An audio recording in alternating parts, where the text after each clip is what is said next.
Well, I have one story about Voodoo Village. When I was in high school, me and a couple of my friends, we went over there at night and we just rode around real fast, blowing the horn, kind of just freaking out. Young teenage type of stuff, and the people came out and we ran. I've heard about Voodoo Village and I went there a couple of times, but most of the time we just went there at night. And they had a bunch of crosses out with nails and stuff in them all around the place, and different types of little statues up and stuff like that. I think we even ran over one of their mailbox. It was in Nova, so it could withstand it. Nova, it didn't hurt the Nova, so. But a lot of people, the terminology that a lot of people has about Voodoo Village is it's real creepy. Some people say it's spiritual, but we really don't know. Yeah, my friends, he rode through there one night and somebody threw something at his car. And it's just the name just lure people around there.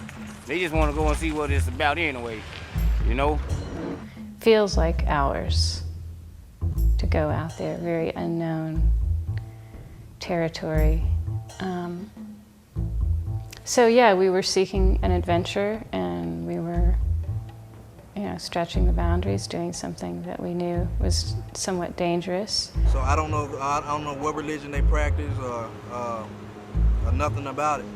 But from my terminology, a lot of people down through the years say that it's creepy. It look like to me it's a Masonic dish. The stars, the crosses, I don't believe it in myself. I think it's they call it to ride the goat. Masonic lodges and stuff like that. I think that's what it's about. They just call it voodoo. All right.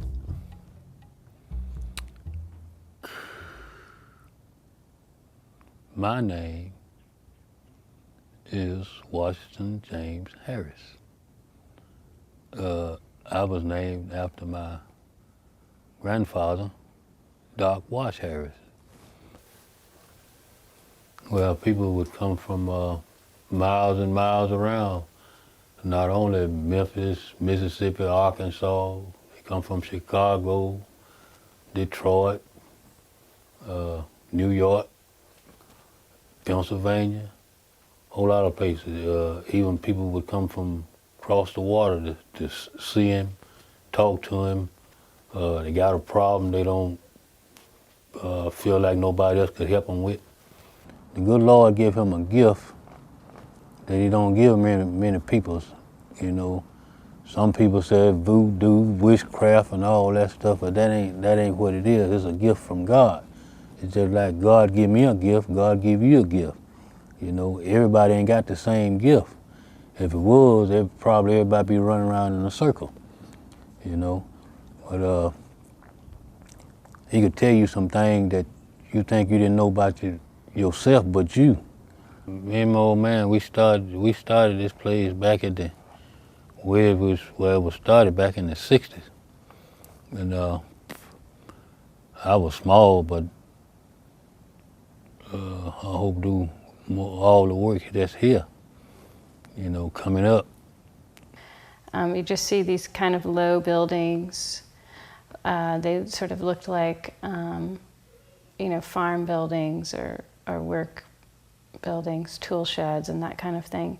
I can't say we went over the entire property, but we sort of just meandered around. I vaguely remember seeing some of the small buildings, some of them oddly shaped and colored. I can't remember them so much as I remember him. He was absolutely the real thing, whatever that might be. I mean, this is a man whose life's work is in southwest Memphis. And it's a pretty amazing life's work. Some of the pieces almost look like machines. And it's like, well, what are the machines for?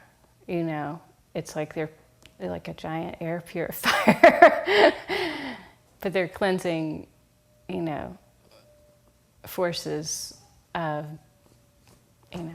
negative forces maybe. Doc is more like a prophet. He's got his people there. He's a tribal leader. He's a tribal leader. There's no question to me, my mind, he's a tribal leader. He may go back to Judah. It's at least as important as the building of the new bridge.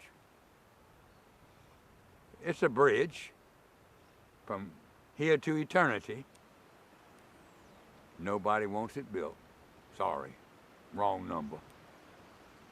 Nobody. Find me one person besides you and me, just one, who wants the bridge built to Doc's Village or to what it stood for.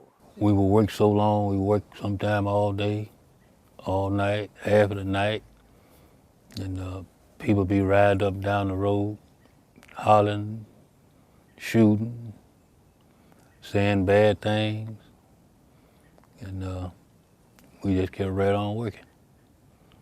And sometime on a Sunday, you'd be trying to have church service, and they be out in the road hooping and hollering, and all that old stuff. Now this all I call white trash that's doing this kind of stuff. I don't believe the so-called good white people would do stuff like that. But you got to read that Bible and explain that Bible to people for them to understand it, because a lot of people don't read the Bible. They just hear stuff from word to mouth, and so a lot of people believe in stuff like that. And that's a bad thing too, because that's what put the name on this place, Voodoo Village. One joker had it and carried it on, and then they just passed it on around, and now you stuck with that name. And nobody took time to find out what it's really about and why they named it that.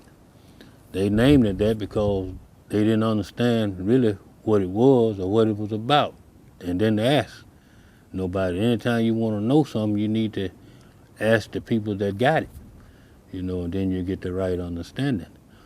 But now, like I said, this place was built, as my old man told me, it's built for the future generation to come. Is to help people and teach people the right way to go. That's it.